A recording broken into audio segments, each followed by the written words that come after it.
Hey folks, this is Vince with Dad's Gaming Addiction, and today we're going to take a very brief look at the TIE Bomber expansion for the Star Wars X-Wing Miniatures game. The TIE Bomber is part of the Wave 3 expansion set. Again, there are typically 4 ships per wave and about 3 waves currently out on the market. Now, I've skipped over some. If you've been following along, I've covered the X-Wing, Y-Wing, the A-Wing, the TIE Fighter, the TIE Interceptor, and the TIE Advanced expansion sets. That's 6. So you're probably wondering, well, where's the other 2 in Wave 2? Well, that's the Millennium Falcon and the Slave 1. Those expansions are pretty heavy in terms of content, so I've opted to skip over them for the time being just to get the TIE Bomber and the B-Wing out of the way. So with that being said, let's look at the TIE Bomber, see what it's all about, and we'll go from there.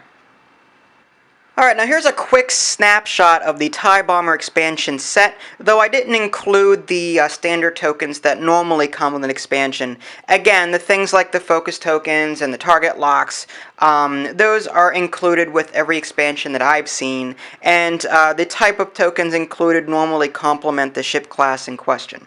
So with that said, let's take a look at the TIE Bomber model. As you can see, much like the TIE Interceptor and TIE Fighter, the TIE Bomber is comparable to your Y-Wing, except that it doesn't have shields, but it does have a fairly significant payload as far as warheads are concerned. And here's your maneuver dial. You can make slight turns at 1, left and right. There's a straight at 1, that's a green maneuver, that'll remove a stress token if you have one. As far as the 2s go, you can bank hard, though that'll add a stress token. If you make a slight turn or go straight ahead at 2, that'll remove a stress token. Those are green maneuvers. Moving on to the 3s, you can make a hard left on 3. That will not cause any sort of stress. That is a white maneuver. You can make a slight left, go straight. This one in particular is a green maneuver. Slight right and hard right at 3 are all white maneuvers. You can go straight at 4, that's a white maneuver. You can make a K-turn on 5, that is a stressful red maneuver. And that is that. Alright, now as far as the pilot cards are concerned, you have a total of 4 to choose from, and the base stats are the same across the board. You've got your attack of 2, defense or agility of 2, hull strength 6, and shield value of 0. This Major Reimer is the first pilot I want to look at. He has the highest skill at 7, and his special ability, when attacking with a secondary weapon, you may increase or decrease the weapon range by 1 to a limit of range 1 to 3. For example, if he had an advanced proton torpedoes upgrade, that has a range of 1, meaning that he'll have to be at range 1 in order to fire it. But with this upgrade, he can fire that at range 2 instead of just range 1. So essentially, it allows this particular character to fire secondary weapons when he normally wouldn't be able to fire because of range. As far as the actions here, you've got focus, target lock, and barrel roll. I was surprised to see barrel roll just because the Y-Wing doesn't have it, and this is technically a bomber class. It says so right in the name. You wouldn't think a bomber would be able to barrel roll, but there it is.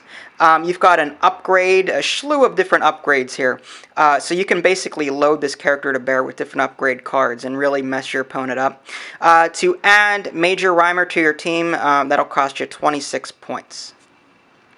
Captain Jonas is the next character I want to look at. He has a pilot skill of 6, same base stats, special ability, when another friendly ship at range 1 attacks with a secondary weapon, it may reroll up to 2 attack dice. So this is a good card to keep in formation with other cards that tend to use secondary weapons.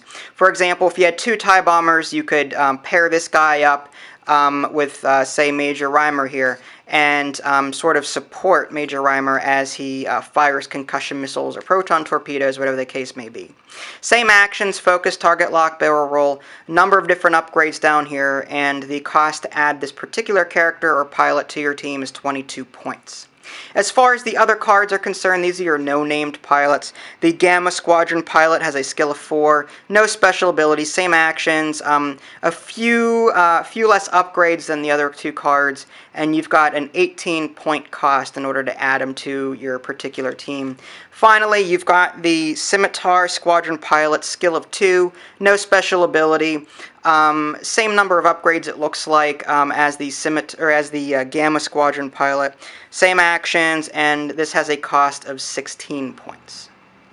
You've got a total of 5 different upgrade cards here to look at, 4 of them being warheads, 1 of them just being this Adrenaline Rush, which reads, when you reveal a red maneuver, you may discard this card to treat that maneuver as a white maneuver until the end of the activation phase. That's a one-time use card. It costs 1 point in order to upgrade this onto one of your ships. As far as your warheads go, you've got Assault Missiles, pretty powerful card. This allows you to roll 4 attack dice, range 2 to 3, attack, target lock. Spend your target lock and discard this card to perform this attack.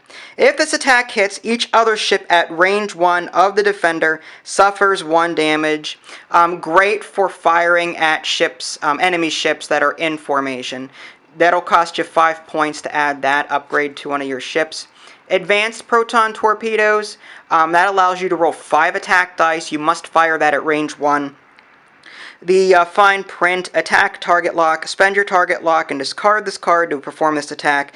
You may change up to 3 of your blank results to focus results.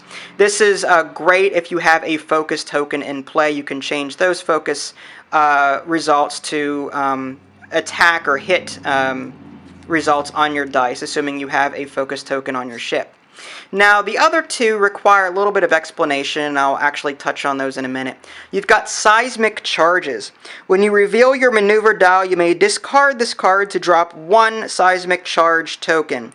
This token detonates at the end of the activation phase. That costs 2 points. And finally, the Proton Bomb.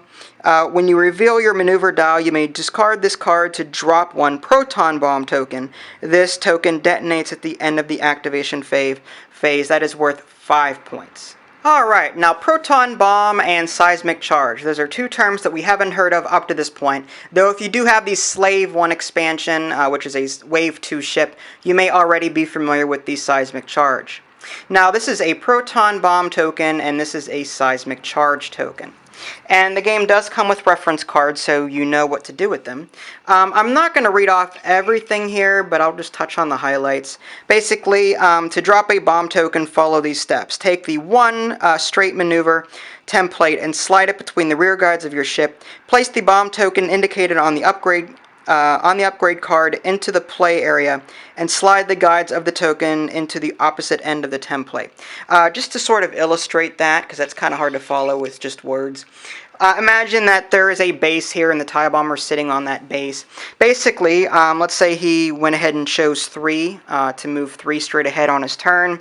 What he would do before getting the 3 template out and moving, he would go ahead, take the 1 template, place it behind him, and then place one of these 2 tokens right behind it. And obviously it depends on what upgrade card he has and which one he decides to use. Now, as far as what each particular bomb token does, that's where this second reference card comes into play. The Seismic Charge token. When this bomb token detonates, each ship at range 1 of the token suffers 1 damage, then discard this token. Proton Bomb token. When this bomb token detonates, deal 1 face-up damage card to each ship at range 1 of the token, then discard this card. So basically, the Seismic Charge deals a regular hit, whereas the Proton Bomb does a critical hit. And there you have it. That's just a very brief look at the TIE Bomber expansion set. Nothing fancy, but it should give you the general idea as far as what's in this expansion and what the model actually looks like.